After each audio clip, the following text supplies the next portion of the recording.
తెలంగాణ వెలుగు. సో ఇప్పటివరకు ఛానల్ని చాలా బాగా ఆదరిస్తున్నారు, అలాగే వ్యూస్ పోతున్నాయి, బట్ సబ్స్క్రైబ్ చేయడం మర్చిపోతున్నారు. డెఫినెట్గా దయచేసి అందరూ సబ్స్క్రైబ్ చేసుకోవాల్సిందిగా మనస్ఫూర్తిగా కోరుకుంటున్నాం. సో నరేంద్ర మోదీ గారి పాలన అంటే ఎన్డీఏ కూటమి వచ్చి ఇప్పటికి దాదాపుగా 100 రోజులు పైగా అయ్యింది. సో మరి 100 రోజుల్లో నరేంద్ర మోదీ గారు చేసినటువంటి సక్సెస్ కార్యక్రమాలు ఏంటి, విజయవంతమైనటువంటి కార్యక్రమాలు ఏంటి, మూడోసారి మోదీ 3.0 అని చెప్పేసి మూడోసారి అధికారంలోకి రావడం అనేది జరిగింది. స్టార్టింగ్ అయితే కొన్ని ప్రతిపక్షాలు అసలు మోదీ ప్రభుత్వం ఉండదు, 3 నెలల్లో కూలిపోతుంది, ఇతరులందరూ మళ్ళీ ఇండియా కూటమికి వస్తారని చెప్పేసి కూడా రకరకాలుగా వాదనలు కూడా చేయడం అనేది జరిగింది. బట్ మోదీ అవన్నీ పక్కన పెట్టి తను 2014లో కావచ్చు, 2019లో ఏ విధంగా అయితే చట్టాలు చేసి ప్రజల మనసులు గెలుచుకున్నారో అదేవిధంగా కూడా ఇప్పుడు ప్రజల మనసులు గెలుచుకుంటున్నారని చెప్పేసి కూడా చెప్పుకోవచ్చు. సో మొత్తానికి మోదీ 3.0లో అలాగే మోదీ 100 రోజుల పాలన ఏ విధంగా ఉంది, 100 రోజుల పాలనలో విజయవంతమైనటువంటి కార్యక్రమాలు ఏంటనేది కూడా ఒకసారి చూద్దాం. అలాగే ముందుగా ఈరోజు నరేంద్ర మోదీకి జన్మదిన శుభాకాంక్షలు కూడా తెలంగాణ వెలుగు ఛానల్ నుంచి కూడా మనస్ఫూర్తిగా తెలుపుకుంటున్నాము. సో భారతదేశాన్ని మరింత ఉన్నత స్థాయిలో విశ్వగురువుగా నిలపాలని చెప్పేసి కూడా కోరుకుంటున్నాం. సో పిఎం మోదీ నేతృత్వంలో ఎన్డీఏ మూడోసారి అధికారం చేపట్టి మంగళవారం నాటికి మొన్నటికి దాదాపు 100 రోజులు పూర్తిగానున్నాయి ఈ రోజుతో. అయితే గత 3 నెలల్లో ఏమేం చేశారనేది ఒకసారి చూద్దాం.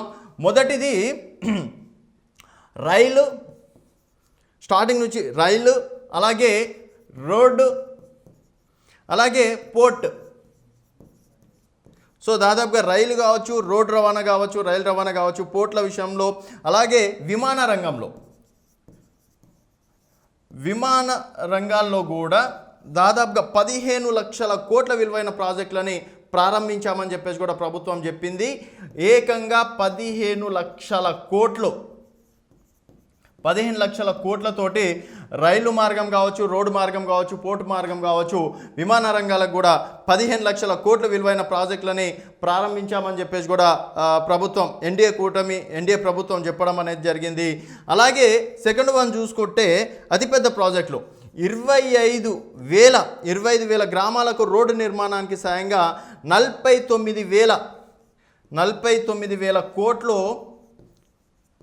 సో మొత్తానికి 25,000 గ్రామాలకు రోడ్డు నిర్మాణానికి సాయంగా 49,000 కోట్ల నిధులు పంపించేశామని చెప్పేసి కూడా చెప్తున్నారు. సో మొత్తానికి ఇక్కడ చూసుకున్నట్టయితే 15 లక్షల కోట్లతోటి రైలు, రోడ్డు, పోర్టు, విమాన రంగాలకి 15 లక్షల కోట్లతోటి ప్రాజెక్టులు ప్రారంభించామని చెప్పేసి అంటున్నారు. అలాగే 25,000 గ్రామాలకి 49,000 కోట్లతోటి నిధులు ఇచ్చామని చెప్పేసి కూడా చెప్తున్నారు. అలాగే 49 కోట్ల నిధుల పంపిణీ, మరో 50,000 కోట్ల పంపిణీతో రోడ్ నెట్వర్క్, మళ్ళీ ఇంకొకటి 50,000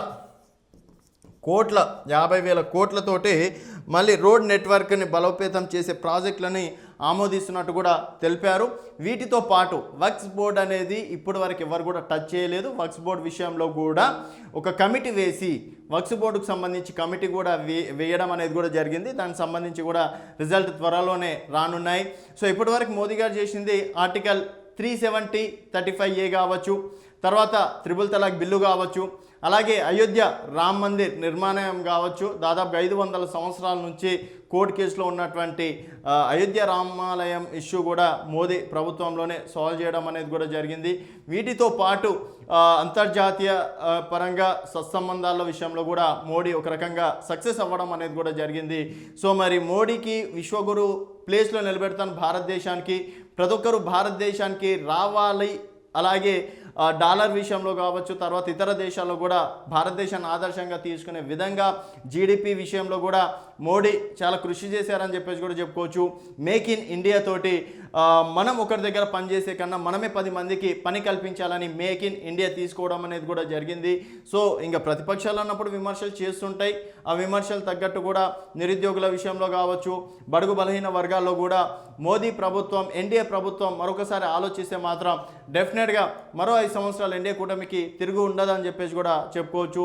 అలాగే గతంలో కాంగ్రెస్ పార్టీ కొంతమేరకు వీక్గా ఉండే, మొన్న జరిగినటువంటి ఎన్నికల్లో రాహుల్ గాంధీ ప్రతిపక్ష హోదాను సంపాదించుకోవడం అనేది జరిగింది.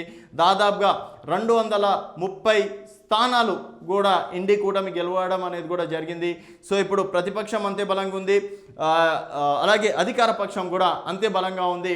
సో మరి మరో 5 సంవత్సరాలు భారతదేశంలో మరిన్ని బిల్లులు పెట్టడంలో మరి ప్రభుత్వం ఎంతవరకు సక్సెస్ అవుతుంది, నరేంద్ర మోదీ గారు ఎంతవరకు సక్సెస్ చేస్తారన్నది వేచి చూడాల్సిన విషయం. సో 100 రోజుల మోదీ పరిపాలన పైన మీ అభిప్రాయాలు కింద కామెంట్ రూపంలో తెలియజేయండి. అలాగే ఛానల్ ఇప్పటివరకు సబ్స్క్రైబ్ చేసుకున్న వాళ్ళు దయచేసి సబ్స్క్రైబ్ చేసుకోండి. సో థ్యాంక్ యూ అండి, థ్యాంక్ యూ సో మచ్. చూస్తూనే ఉండండి తెలంగాణ వెలుగు.